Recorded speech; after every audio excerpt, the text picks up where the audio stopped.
Ukraine and Russia are mired in a long drawn-out and bloody conflict. Never have the differences between the two nations been so stark. Since the Maidan protests in November 2013, where Ukraine's pro-Putin leader Viktor Yanukovych was toppled, Ukraine has been getting more and more democratic, growing closer to the EU. In contrast, Russia under Putin has taken a turn towards the autocratic.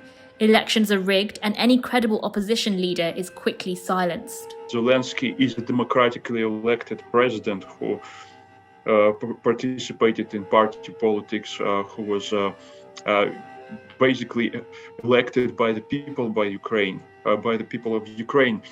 In case of Vladimir Putin, we all know very well that he has been in power for the past 22 years, and most of the elections in Russia were considered rigged and fraudulent. The style of governance by these two presidents is completely different because we know that Putin has created this vertical of power, which is based entirely on himself, and the entire system revolves around himself. And the situation is completely different in Ukraine because Zelensky relies on a number of political advisors. He consults the parliament, he consults the Ukrainian public. So there's a big difference between democratic and authoritarian leaders. The trouble with authoritarian regimes is that their leaders exist in a vacuum where no dissenting opinions are voiced. Just look at what happened when Russia's chief of foreign intelligence tries to express an opinion Putin disagrees with. В случае мы должны принять то решение, о котором сегодня говорится. Что значит, в противном случае вы предлагаете начать переговорный процесс? Нет, я... Или признавать суверенитет. Я говорите прямо. Я поддержу предложение о признании...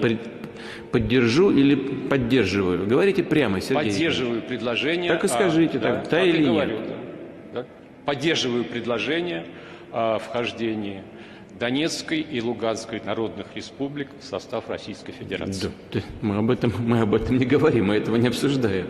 Мы говорим о признании их независимости или нет. Да. He's terrified because saying the wrong thing can mean death for him and his family. In that kind of environment, no one is going to tell you you're wrong, even when you do something stupid, like invade Ukraine.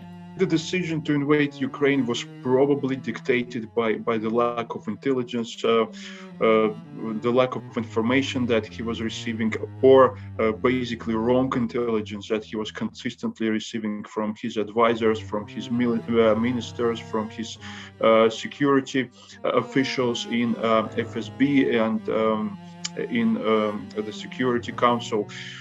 He was apparently convinced by these officials that it would be a wise decision to make because Ukraine is unprepared for war, because Ukrainians are not willing to resist Russian troops in case if Russian troops will enter Ukraine.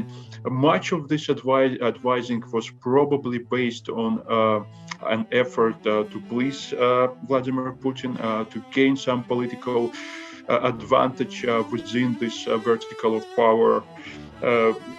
Most of this intelligence certainly was not based on actual research, on actual facts on the ground.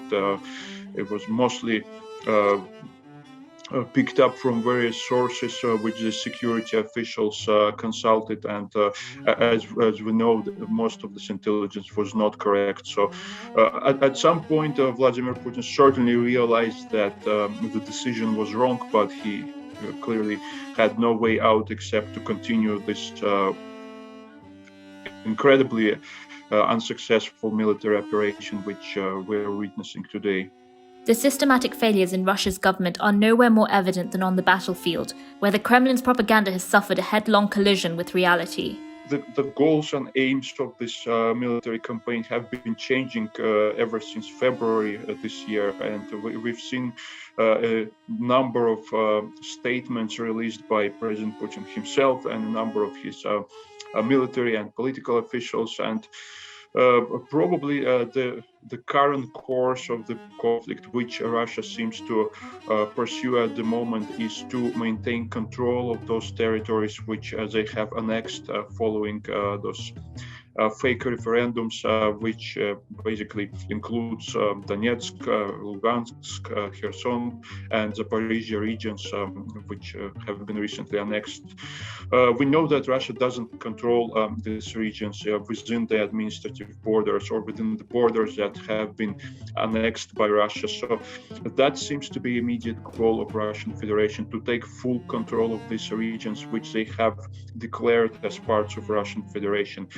As we see from more recent developments, they have not been very successful in securing control over the administrative borders of this region. So I would expect that the most immediate goal of this military operation would be to actually, for the very least, try to secure control of administrative borders of these 4 annexed regions. What the goals might be after, well, most likely they will not be able to achieve that in foreseeable future. But if we imagine this unlikely scenario that they would actually succeed in taking control of these regions within their full administrative borders, it's really hard what the age of that military campaign might be afterwards, but most likely they will try to expand the areas of control to other Ukrainian regions. So basically going back to the original goals of this military operation.